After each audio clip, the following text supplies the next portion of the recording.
ఉద్యమం అనేది చాలా వ్యూహాత్మకంగా చేయాలంట. ఎదుటోళ్ళు వేస్తున్న ఎత్తులకి పై ఎత్తులు వేయాలంటే అట్టాగే ముందుకెళ్లాలంట. 600 సూర్యుడు పడమరలో ఉదయించిన ఉద్యమం మాత్రం ఆగకూడదంట. ఈ మాటలు అంటున్నది ఎవరో తెలుసా? మాటల మరాఠీ కేసీఆర్. ఇంకా ఏ విషయాలు చెప్తున్నాడో ఇప్పుడు ఒకసారి చూద్దాం. హలో కేసీఆర్, ఏంది కనిపించడం మానేశావు? కేసీఆర్ ఎక్కడికి పోలేదు, అద్భుతంగా నిక్షేపంగా నాకేం కాలేదు. నువ్వు అద్భుతంగా నిక్షేపంగానే ఉంటావు. పాపం జనాలే చేస్తున్నారు. తెలంగాణ ఉద్యమం ఒక నిర్ణయాత్మకమైనటువంటి కీలక దశకు మనం చేరుకున్నాం. ఇప్పుడు ఇంక అన్ని అడ్జస్ట్మెంట్లేనా? ఉద్యమాలు నాకున్న పరిజ్ఞానం మేరకు ప్రపంచంలోనే ఎక్కడ జరిగినటువంటి ఉద్యమ పంట అవలంబించారు. అంటే అందరూ నీ ఒక్కడి మాటే విన్నారని అట్టా అంటున్నావా? సకల వల్ల సమ్మె దీక్షలు చేసినాం, జైల్లోకి పోయినాం, చావు సమీపానికి పోయి పోరాటాలు చేసినాం, రైలు బంద్ పెట్టాం, బస్సు బంద్ పెట్టాం, బడి బంద్ పెట్టాం, గుడి బంద్ పెట్టాం. బాగా అలసిపోయి ఇప్పుడు శుద్ధంగా ఫామ్ హౌస్ లో రెస్ట్ తీసుకుంటున్నావా? మన కర్మ ఏంటంటే మన దేశంలో బాగా తోలు మందం ఉన్నటువంటి ప్రభుత్వాలని, ఆ తోలు చెప్పులు కుట్టించుకోవడానికి పనికొస్తుందా? Thick skinned governments. తెలుగులో చెప్తే చాలు కేసీఆర్. ఇంతకీ ఇప్పుడు నువ్వేమంటావు? ఒక ప్రజాస్వామ్యంలో ఇన్ని కోట్ల మంది ప్రజలు ఇంత పెద్ద ఎత్తున ఉద్యమిస్తుంటే మీరందరూ హ్యాపీగా ఎంజాయ్ చేస్తున్నారు. Am I right? వాళ్ళు ప్రకటించినటువంటిది 120 కోట్ల మందికి ప్రాతినిధ్యం వహించే భారత పార్లమెంటు సాక్షిగా 2009 డిసెంబర్ 9 నాడు చేసిన ప్రకటన అమలు పరచండి చెప్పి అడుగుతా ఉంటే నోరు వెరవరు. ఆ రోజేదో తొందరపడి అట్టా ప్రకటించేశారని చిదంబరం మళ్ళా చెప్పాడుగా. మరి కళ్ళున్న కబోదుల, చెవిటి వాళ్ళ, మూగవాళ్ళ, గుడ్డి వాళ్ళ ఈ దేశాన్ని పరిపాలించేది అర్థం కానటువంటి పరిస్థితి. ఈ మొక్కలన్నీ నువ్వు ఏడగాదు, ఢిల్లీలో అడుగు. ఆడకెళ్ళి ఏం మాట్లాడవని బయట అనుకుంటున్నారు. వ్యూహాత్మకంగా ఉండాలి. వ్యూహాత్మకంగా అంటే ఏందన్నా? ఎందుకంటే ఏదైనా పని ఎత్తుకున్నప్పుడు ఖచ్చితంగా గమ్యం చేరితీరాలి. మరిప్పుడు చేరినట్టేనా? ఏంలే, నువ్వు ఫామ్ హౌస్ లో కూర్చున్నావు కదా, అందుకే డౌట్ వచ్చింది. వ్యూహాత్మకంగా సమయ సందర్భాలను అనుసరించి మనకు కావాల్సిన పనులు చేయించుకోవాలంటావా? మనం ప్రయాణం సాగుతూనే ఉండాలి. ఇంకా ఎంతకాలం సాగదీస్తారన్నా? గమ్యాన్ని ముద్దాడే వరకు 600 సరే బిగిసిన పిడికిలి పట్టు సడలకూడదు. నువ్వు ఆల్రెడీ ముద్దాడేశావని నీ ఎగస్ పార్టీ వాళ్ళు అంటున్నారు. కేసీఆర్ మాట్లాడితే వార్తనే, మాట్లాడకపోతే వార్తనే. మరి నువ్వు ఫామ్ హౌస్ లో కూర్చొని ఉద్యమం చేస్తుంటే అట్టాగే ఉంటది. మాట ఒరే నవ్వుతావేంది? ఇప్పుడు ఎందుకు కామ్గా ఉండిపోయావో జనాలకు చెప్పమ్మా. మాట్లాడితే వాళ్ళకు, మాట్లాడకపోతే కేసీఆర్ మౌనం కనుక ఆంతర్యం ఏమిటి? ఎవరికి? జనాలకేనా? అది సరేగానే ఇంకా ఎన్ని సంవత్సరాలు సాగదీస్తావు?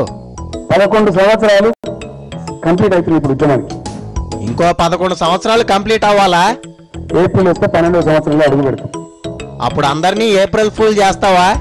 ఉద్యమాన్ని వ్యూహాత్మకంగా శత్రువు ఎత్తుగడలను తిప్పికొడుతూ సందర్భోచిత పద్ధతిలో మనం ముందుకు పోతాం.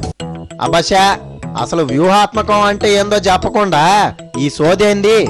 ఈ మధ్యనే ప్రొఫెసర్ కోదండరామ్ గారు, నేను, టీఆర్ఎస్ లోని ఒక ముఖ్యులందరం కలిసి ఒక నిర్ణయానికి వచ్చాం. వ్యూహాత్మకంగా ఎట్టా ముందుకు పోవాలో డిస్కస్ చేశారా, లేకపోతే సెటిల్మెంట్ చేసేద్దామనే? ఆయన ఎవరు? పిసిసి అధ్యక్షుడు బొత్స సత్యనారాయణ. ఎల్లుండే తెలంగాణ అంటాడు. నువ్వు కూడా అదిగో ఇదిగో అని చాలా సార్లు చెప్పావు కదా. ఇంకా ఆయన ఢిల్లీలో కూర్చున్న ఆయన Ghulam Nabi Azad. The time has come to decide upon Telangana, we will do something very soon. నువ్వు చెప్పింది వాళ్ళు కూడా అట్టా చెప్తున్నారేమోలే. ఏమైనా చేస్తారా అంటే వెనక ఎవరు ముందుకు రారు. అందరికీ నీలాగా ఫామ్ హౌస్లుంటే ఏమన్నా చేసేవాళ్ళేమో. పార్లమెంట్ లో అద్భుతంగా భారతదేశంలో ఎన్ని పార్టీలు ఉంటాయో ఒక్క సమాజ్వాదీ పార్టీ తప్ప. మీరు ఎంత గట్టిగా మాట్లాడారో జనాలు చూశారులే గానీ ఇంకేమన్నా చెప్పన్నా? వాళ్ళు వేరే ఎంపీలు, వేరే మంత్రులను వస్తా ఉంటే నమస్తే సార్ అని అంటుంటారు జనాలు. మేము పోతుంటే జై తెలంగాణ సార్ అంటారు. ఎవరది? ఇందాక నువ్వు చెప్పిన పార్టీ వాళ్ళేనా? అందుకే నేను ఢిల్లీలో అన్నా, పార్లమెంట్ లో పనిచేసే చెప్రాసుకున్న సోయి కూడా మన భారత పదానికి లేదు. నువ్వెట్టా తెలుగులో అంటే పిఎం కెట్టా అర్థం అవుద్దులే. అయితే మన ఉద్యమాన్ని వదిలేస్తామా? 600 సరే వదిలితే చాలా లాస్ అయిపోతావన్న సంగతి తెలిసి నువ్వట్టా ఎందుకు చేస్తావులే? తూర్పున ఉదయించే సూర్యుడు పశ్చిమాన ఉదయించినా సరే గమ్యాన్ని ముద్దాడ వరకు ఎట్టి పరిస్థితులలో తెలంగాణ ఉద్యమాన్ని విరమించారు. అబ్బో అవన్నీ అట్టాగో జరగవనేగా. మనం ఇప్పుడు పులి మీద స్వారీ చేస్తా ఉన్నాం. గుర్రం మీద చెయ్యడమే నీ పర్సనాలిటీకి సరిపోదు, ఇంకా పులి ఒకటే. దిగితే పులి మనం మింగిస్తాం. ఇప్పుడు నువ్వు ఉద్యమం ఇట్టా సంవత్సరాలు చేయాల్సిందే, లేకపోతే జనాలు మింగేస్తారు. నాటి నుంచి నేటి వరకు కూడా తెలంగాణకు శాపం ఇవ్వాలంటే వెన్నెముక లేని తెలంగాణ రాజకీయ నాయకుడు. ఆ లిస్టులో నువ్వు కూడా ఉన్నట్టే కదా, లేకపోతే జనాలు ఫీల్ అవుతారు. ఎట్టి పరిస్థితులలో తెలంగాణ తీసుకొని తీరుతాడు కేసీఆర్ తప్ప. ఆల్రెడీ ఉద్యమాన్ని నువ్వే హైజాక్ చేస్తున్నావని అంటున్నారుగా. నా స్వయం పాలన నాకు కావాలి. అందుకోసమేనా నువ్వు ఉద్యమం చేస్తున్నావు? మరి నీ ఆశ తీరుద్దంటావా? పంచపాండవులు 5 ఒరే, నీకెంత జ్ఞానం యాడ్ నుంచి వచ్చింది? మరి కౌరవులు ఎంతమందో తెలుసా? కౌరవులు 100 మంది. నువ్వు చాలా గ్రేట్ కేసీఆర్ అన్నా. ఎంత కష్టమైన క్వశ్చన్కే గబాల్న ఆన్సర్ ఇచ్చావంటే మామూలు విషయం కాదు. 5 న్యాయం పక్షాన ఉన్నారు కాబట్టి, ధర్మ పక్షాన ఉన్నారు కాబట్టి 5 గెలిచింది. 100 మంది ఉన్న కౌరవులు అన్యాయం చేసింది కాబట్టి వాళ్ళు ఓడిపోయి ఫామ్ హౌస్ లో కూర్చొని మహాభారతం చదువుకుంటే తెలంగాణ వస్తుందా? టైం పడుతుంది. ఇంకా ఎన్ని సంవత్సరాలన్నా? రేపు 100 మంది ఎమ్మెల్యేలు, 15,000 మంది ఎంపీలు మనమే గెలిచి కూర్చొని అనుకో.